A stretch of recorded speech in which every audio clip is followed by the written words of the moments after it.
Begin Self-Publishing, episode number 61.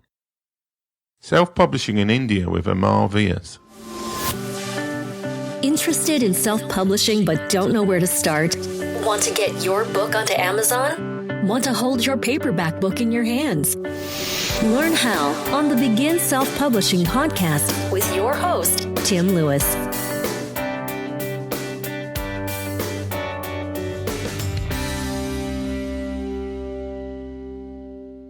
On today's show, I talked to Amar Vyas, who is an Indian self-publisher who runs the MyKitaab self-publishing podcast. Every week he talks to people about various aspects of self-publishing and publishing in India. So I thought it would be interesting to get him on for a perspective of what's happening in the self-publishing market in India, both for non-Indian self-publishers who are hoping to publish their book in India, and also for Indian publishers who were hoping to self-publish their books in the rest of the world. So now over to the interview. Hello, Amar. Welcome to the show. Well, hello, Tim. It's a pleasure to be on the show. I've been a listener, and you've had some fantastic guests in the past, and I appreciate the opportunity to be a guest myself. Okay, well, thanks a lot for that. Let's start off with a broad question. How easy is it to self-publish a book in India at the moment, both in terms of an e-book and also paperbacks? I think that's an interesting question. If we talk about publishing in India, let's talk about two distinct markets. One is English books, and then the other is the books in the Indian languages. As far as English is concerned, it's as easy as be it the North American or the UK or the European market. I mean, there is Kindle, of course, and then Kobo do have a store in India, though they are not very active these days. So some of the typical channels that self-published authors look for their ebooks, they are available in India as well. Now, but the bigger market in India is print. So we need to talk about print as well. Print on demand options are there, about 4 or 5 of them. There is Pothi.com, there is Cinnamon Teal, and I think Ingram have also tied up with one of the large printers who actually do the printing for the big 5 publishers or the Indian operations of those guys. And so, there are plenty of options. The question is, as a first-time author, do you know who to approach? And more importantly, how does it work out in terms of cost? And I would be happy to talk about the whole cost part of it as we go on in our conversation. So, do English books sell in India, or should be people looking for translations into some of the other Indian languages? So, depending on who you talk to, if I look at the overall market for books in India, it's a $4 billion industry, and about 40 to 45% of the books that are sold are in English. So, that is a big market. But having said that, let's take a look at the market itself. About 60 or 65% of it is textbooks. Fiction accounts for probably 10 to 12% in that range of the overall market, right? So, at the top level, it may seem like a very big market and, lots of opportunity for different authors to try out and explore the market. But it's particularly for fiction, it's a very focused, very, what shall I say? It's a very niche market in India. Now, is that statistic you gave about 12%, is that for English language books, or is that for all books in general in India? Yeah, 12% is about for the overall books. But if you look at for each genre, so if we talk about textbooks, fiction and non-fiction, the split would be about the same. So about 45% English, about 30% would be in Hindi, and then all other regional languages account for the rest. I don't believe, well, I may be wrong here, but I don't believe that Kindle supports a lot of the Indian languages in terms of ebooks. Is that correct? Or do they have support for all of these other languages in terms of the typeface and everything?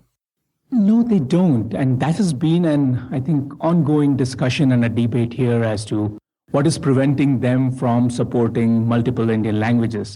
The challenge here would be, in my opinion, if we look at the font for the major 7 or 8 languages, I think 2 or 3 of them share the same font, but it's a completely different font. So the rendering is going to be different. The layout will have to be optimized depending on the type of the language and the script. I'm sorry, I should be saying script, not the font. So yeah, depending on the script, you would actually have to probably put in a lot more effort to get it right. And I think that's been the stumbling block right now. But having said that, there are a lot of startups now which are offering ebooks in regional languages. So if they can do it, the question is why doesn't Amazon? And is that true of Kobo as well, not supporting the regional languages? Or is it a case that Kobo's just not big enough that people would notice whether it's supporting the Indian languages or not? Yeah, actually, that's kind of the sad fact in India that Kobo is not really known. And in fact, I think they are known more for their e-reader rather than their e-books, because ironically, they do sell their e-reader through Amazon. Oh, okay.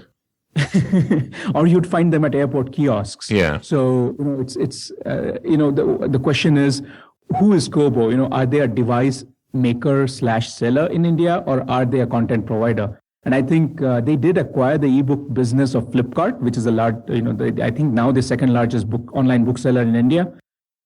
But I don't know what they are doing with that acquisition. I think it's been about 8 or 9 months since that happened, but I've not seen much activity from Kobo's side. Okay, so it brings on to the question, which ebook platform would you say are the best to consider if you wanted to self-publish books in India? So for English, it is, of course, still Amazon. Yeah. Having said that, there are a couple of startups like I spoke about. Daily Hunt is a platform which actually offers ebooks in English as well as the regional languages. So, for English, these two would be the two big platforms I would suggest that authors should consider for self-publishing. If you're talking about regional languages, then it's Daily Hunt and then another startup called Matru Bharti. Yeah. And, Matru Bharti is much smaller. Daily Hunt is in fact the biggest, I think, in terms of number of books sold or number of pages read. They are the biggest player in India right now because they offer their books in multiple Indian languages. Have they got some sort of self-service platform like Amazon? I mean, how easy is it to, if you're not an Indian or you're outside of India, to actually get your books onto these ebook platforms? Apart from Amazon, obviously. Right. See, there are three aspects in it, right? One is the content itself. Yeah. If it's in English language, how do we get that translated? Second is the actual converting it to an electronic format. Like I said, that since the script, since the font, the rendering, everything is going to be different. That is the technology component. And then third is the marketing component. And finally, from an author's perspective, especially international authors who are not, who don't have a base or some sort of financial tie-up with India, how do they get their royalties, right? So because of these four different kind of sets of problems, even though they are a part of the, from an author's perspective, that's like one big series of problems, there are different players who are actually trying to tackle different aspects of these, of this puzzle, sort of. Okay. So having said that, the two players that I spoke about, Matru Bharti and Daily Hunt, they have made it quite easy. In fact, Daily Hunt have gone to the extent that if the manuscript is translated, even if it is handwritten, they would actually get somebody to type it out for you. Oh, okay. And then they would convert that into electronic format. Matru Bharti, on the other hand, I think Google has a specific sort of family of fonts for Indian languages. They in fact require that the manuscript must be submitted in a Microsoft Word document. And, whatever 7 or 8 different languages, whichever are you going to publish your book in, that Word document has to have that font from Google, and the manuscript needs to be in that font. So, two players trying to do two different approaches. As far as the marketing is concerned, the author would still have to go ahead and do that, right? That is always the case. For royalties, I think both of them have structures in place. Matru Bharti, again, probably in terms of their maturity of business, in terms of their growth trajectory, they are probably 2 years behind Daily Hunt. Yeah. So they are talking to banks and, how do you facilitate the money going out of India and directly into the author's bank account and things like that. I think Daily Hunt are a little ahead of the curve in that sense. Okay. So, I mean, one of the great things that I've heard is an issue in India is pricing. What things should people consider when they're trying to price ebooks and paperbacks in India? I think the thumb rule usually is about 1 rupee per page for paperback, and a rupee is about, so 70 rupees make US dollar at this point in time. I don't know how much it is in British pounds now. I think it should be around 80, 85 rupees or something like that. Yeah. So that is kind of the thumb rule that I would, and what I've been doing actually is for nearly past 3 years, every quarter, I try to take a look at the top 50 selling books, like print books in fiction and non-fiction, across 6 or 7 different websites. So Amazon, Flipkart, websites of the chain of bookstores in India. And I try to develop an index saying that it's called MRP per page. So your price per page, basically. What I've seen is that consistently for the past 3 years, the price the index has not changed. It is still about ₹1 per page for print. And for ebooks, it's correspondingly like 60% of that. So 60 paisa, or in this case, it will be like 1/100th of a US dollar, even less than that. That would be for an ebook. Okay. Having said that, the traditional publishers in particular in India, or rather the large distributors, they offer discounts on the selling price. And the discounts go to the extent of 50 or 60%. So something that is priced at $3, they may actually offer it to $1.50. So in terms of an independent author who's trying to either price match or trying to adjust their pricing, depending on how much the traditional publishers are pricing the book in that genre, I would recommend that stay away from the pricing game. Yeah. I think the focus would be more on targeted marketing, knowing who your reader is in India, reaching out to them, invest more in that rather than trying to just price match what the competitors are doing. And that's because they have still got an advantage of traditional publishers in that they're almost dumping books on the Indian market for a cheap amount of money just because of the quantities, I suppose. Right. So there are like 2 or 3 things that are happening here. Typically, the traditional publishers. So incidentally, I've been reading books by Robert Ludlum, Jeffrey Archer, Ken Follett, like for the past, 20, 25 years. And they were bestsellers then. They are bestsellers in India now. So the question is, and it's a lot of their backlist, which is still in the bestseller list. So a classic example in self-help and, non-fiction genre would be Robin Sharma's The Monk Who Sold His Ferrari. Yeah. It is a book which was published in 2008. In no other market in the world, a book which was published close to 8 years ago is still in the bestseller list. Well, it is in the bestseller list in India for 2 reasons. The publishers probably already made their money. So for them, it's the marginal price at which they are selling it. And, the people know it. It's no name of the book, no name of the author. And, the publishers probably taking advantage of it. Nothing wrong with it. I think it's a very smart business policy, business approach that they're taking. The problem is that what is happening to the younger talent? What is happening to the first-time authors who are trying to sell their book in the same market, right? So that is one thing that is happening. Secondly, in case of children's books, it's a lot of dumping of books, unsold inventory that has happened from North America and Eastern European countries. And you would find the books at probably like 20, 25 rupees, so which is like less than half a dollar, 40 cents, 45 US cents is what you can find a children's picture book, a storybook, or things like that. So, where does that put the local Indian storybook publishers and sellers, right? So there are some interesting dynamics which are going on. And I think at the end of the day, it's this whole either using the backlist and just trying to ride that particular wave, or offering discounts, or importing and dumping. These are the kind of things which are happening quite a lot over the past 3 to 4 years in India. Okay. Obviously, you've self-published your own, I think you've self-published 1 book so far. Yeah. Are there any special issues you've discovered being a self-publisher in India trying to sell to the rest of the world? I think there are 2 aspects, and my example could be more specific for the book that I wrote or the genre that I was in. So I wrote in humor. Yeah. So the perception of humor in India and probably the international markets is going to be different. Secondly, what I had was that I had about... So my novel is about 75,000 words, and out of which around 500 or 600 words are either in Hindi or in Marathi languages, right? My philosophy was that, or my thought was that when you walk to a neighborhood grocery store, you don't talk to the guy in English, you talk to them in their local language. Yeah. Or to the taxi driver, for example, and things like that. So I had those conversations in Hindi and Marathi, and I got a lot of feedback, especially from readers in North America, saying that why do we have non-English words in an English book? So I think authors need to be careful of that. On a lighter note, The Godfather has a lot of Italian words and sentences in it, right? Yeah. So I pointed that out to my wife, and the first thing my wife told me was that, Amar, you're not Mario Puzo, so keep quiet, right? Yeah. Well, I think also, it's a bit easier for English people to cut and paste Italian into Google Translate than some of the Indian stuff. That may be where they're coming from.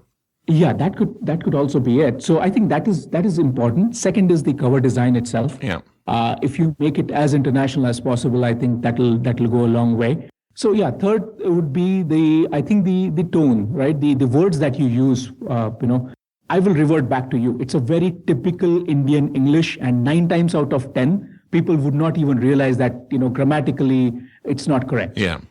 Or something like, during conversation, people hear, they say, oh, no issues. Well, no issues is actually quite a useless word. It has no meaning per se, right? If you include that in the conversation, in the international markets particularly, you're throwing the reader off, and unknowingly, right? So these are the kind of things I think authors need to be a little careful about. Yeah, well, I think that's true.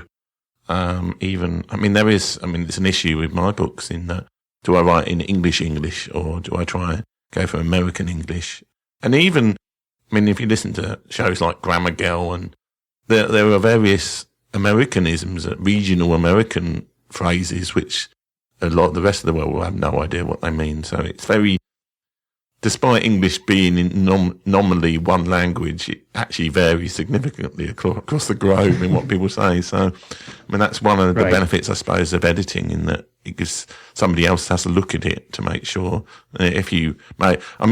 Did you get somebody in the US to edit your book, or was that a local Indian person, or did you get somebody else to do it from Eastern Europe or Philippines or somewhere? No. So in fact, I had my book edited 3 times, and the first time around, it was actually it was largely done through my friends and family. Okay, so my advice is don't do this, but that's the approach that I followed. Just because of this particular problem, I in fact had the manuscript, or rather the parts of the chapter, sent to my friends and family who were in the UK, in the United States, and in India. Yeah. So I had like 3 different perspectives saying that is the tone correct, is the word usage correct, how does it look grammatically, right? So that was the primary level of filtering. The actual editing, the copy editing, the comprehensive editing was actually done by an author who's also an editor. She's based in New Delhi. Yeah. Unfortunately, she did a horrible job. There were typos, there were structural inconsistencies, there were all sorts of errors in it. Okay, and it did not come cheaply to me. It was 40,000 rupees. So that is so 2 years ago. Fortunately, the rupee was much more worth in value, but that's still close to around $800, I think, at the then exchange rate. So it was, I was paying close to international prices for, and this editor did come very highly recommended. The third time around, what I did was I actually based on the feedback that I received from the readers after the book was published, I went ahead and actually sat with a couple of people who were, so one person was in the United States, an MFA student who was, but she was visiting India, visiting her family on vacation. And the other person was actually a fine art student here in India. So we actually sat down together over a series of web calls or things like that, and we actually went line by line saying, is this making sense? Is this making sense? So that's the round of edits that we've had so far. Yeah. Okay. You've obviously run the MyKitaab podcast, which is about publishing, I think, in general in India. What do you think you've learned from running that podcast in terms of the people you've interviewed on it? Wow, I think I've learned a lot, so I'm really at a loss right now to pick out 1 or 2 things. I think, Tim, 2 things that I have learned, okay? And in terms of the guests' profile, if we look at it, they are either authors, entrepreneurs, publishers, right? Yeah. That's been the typical profile, and geographically, they're largely in India and then in the United States. So there are a couple of them from UK as well. What I saw common among them were 2 things. Number one, it's not just like blind love for the written word. Okay. They look at it as a profession. Yeah. And they take it very seriously.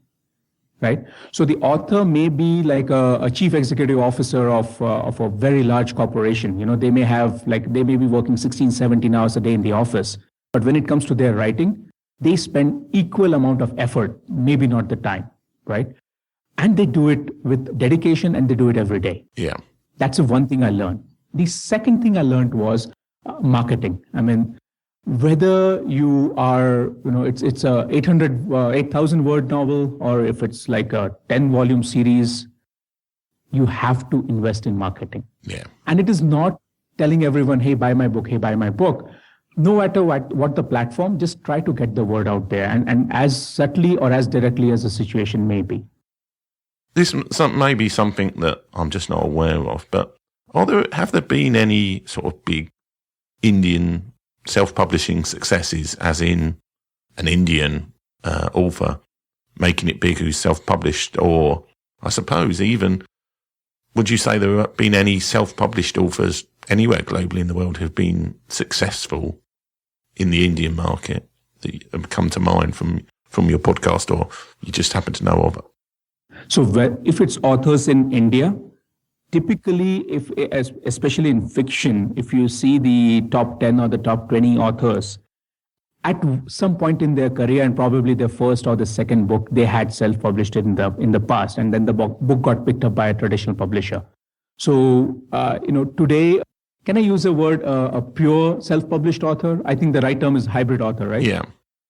You find a lot of hybrid authors today, and very successful best-selling authors and a bestseller in India is depending on who you talk to, it's anywhere between 5,000 and 100,000 copies sold. So let's say anybody who has sold a halfway mark, anybody who sold 50,000 copies of their novel, like consistently, you would see a lot of authors who started out as self-publishers and now they're probably they are traditionally published.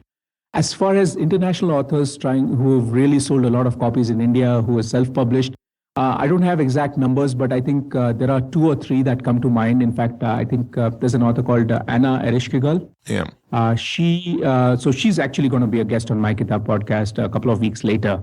And once I do get the numbers, I'll be happy to send that across to you, saying that, how is she doing in terms of number of copies sold. But, so there is a Facebook group called International Indie Authors, I think that's what it's called. So I'm a member of that, and some of the discussions that I have seen, I think she's been able to move much more copies than a lot of even traditionally published Indian authors. Okay, so it can be done then. It's not an unsurmountable nut to crack the Indian market, both for people who are self-publishers in India and for foreign people hoping to sell books in India. Oh, absolutely. I think it might be relatively easier to sell a non-fiction book, particularly if it is on startups, social media, if it is on entrepreneurship. These are or self-help. These are some of the topics which are really hot. In fact, they are, self-help and leadership in particular has been probably one of the evergreen categories. Yeah. So for international indie authors who are looking to enter the Indian market, I think these would be the logical choices. Where it's a path of least resistance for them, and particularly and especially start with ebooks. Don't try to get into the print, not even the POD route to begin with. Test the waters out. Make sure, and if you do want to get some good reviews from the influencers, from maybe some of the corporate leaders, if you are writing a book on leadership, make sure that they do get the print copy. Once you get their testimonials or where you get your share of accolades, then approach a traditional publisher or a POD player with the proposal saying that, hey, how do we make this work? Yeah, because it sounds like paperbacks are not that profitable in terms of print on demand in India, just because most paperbacks are so relatively cheap.